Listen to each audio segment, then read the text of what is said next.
Hi, I'm Susan O'Hanlon. I'm a full-time studio potter and I am elbow deep in love with clay. All of my work is created with one purpose in mind, to make your everyday moments beautiful. I make a wide range of functional and decorative pottery, mostly because the kid in me can't decide what type of clay work she loves the most.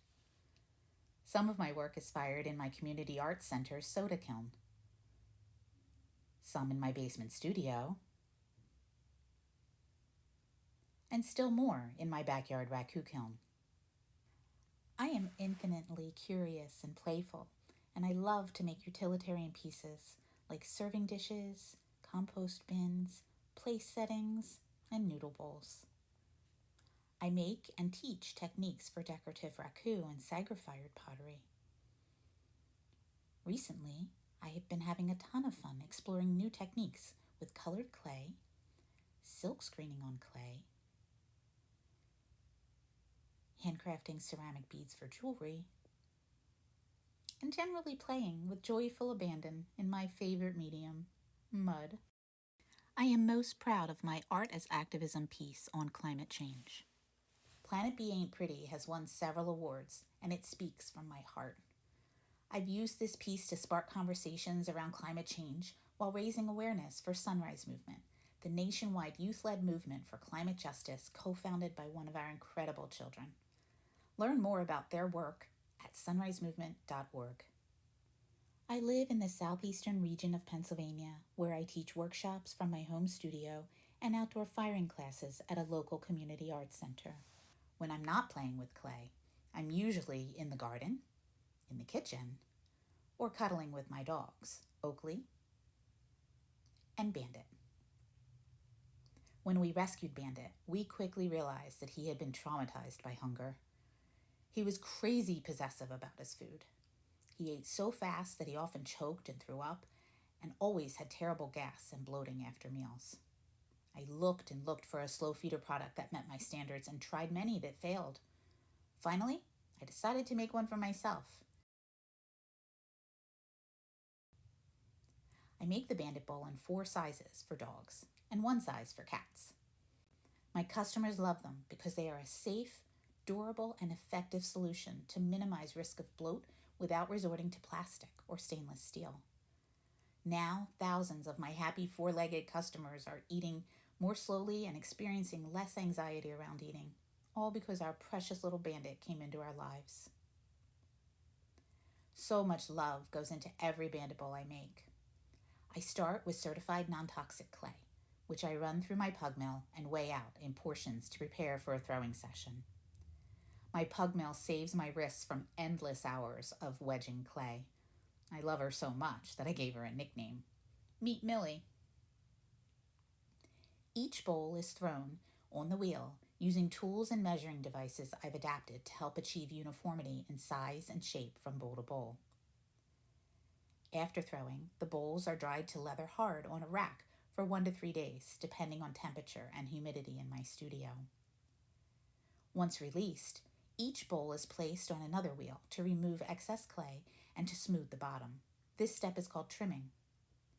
When I'm satisfied with each piece, I affix my maker's chop mark and my Bandit Bowl brand mark, then hand sign the bottom of each bowl. You can think of these marks as my sign of approval on the quality of each piece I create. The bowls dry slowly and carefully over the next week or 2, and once completely dry, are loaded into the bisque kiln for their first firing. This takes about 2 days from start to finish and converts the bowls from raw clay to ceramic. Once fired, the bowls can be handled less delicately without fear of breaking. I inspect the bowls while unloading the bisque kiln, then sand any rough spots under running water to protect my health by minimizing dust in my studio. The clean bowls dry overnight. The next day, wax is applied to the bottom of the bowls to resist glaze. The wax dries for several hours before I can start the glazing process, which will take place over 1 to 2 days. My glazes are all food-safe glazes that I mix and sieve myself. My pets are my 4-legged children, so I want to be sure the glazes I use on my bowls are something I would eat from. Using tongs, I dip each bowl twice, letting the first layer of glaze dry in between.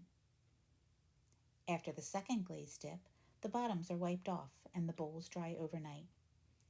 The next day, I touch up the tongue marks using a paintbrush and then load the glazed bowls back into the kiln for their final firing. The glaze firing reaches almost 2200 degrees, and it will be 2.5 days before the kiln cools and the work can be unloaded. Each bowl is inspected again as it's unloaded. One feature of my bowls that I hope you'll appreciate, even if your pet doesn't, is the smooth bottom.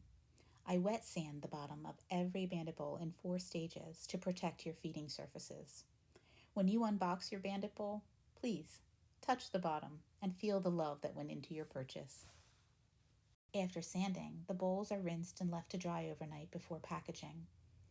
I make my living from the earth, and as I mentioned before, I am elbow deep in love with clay. It's important to me to protect our planet for future generations, and so I create a sustainable product that will last for many years, and I protect it during shipping using 100% biodegradable packaging. I include a friendly note of gratitude to the many hands that will carry your package to you, the first of which is my fabulous mail carrier, Chad.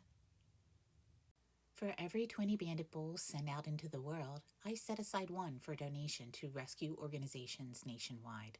If you're involved with a rescue, please reach out to me. You can purchase your Bandit bowl today at www.banditbowl.com and visit susanohanlonpottery.com to see a collection of my other ceramic work. Thanks for watching. Have a great day.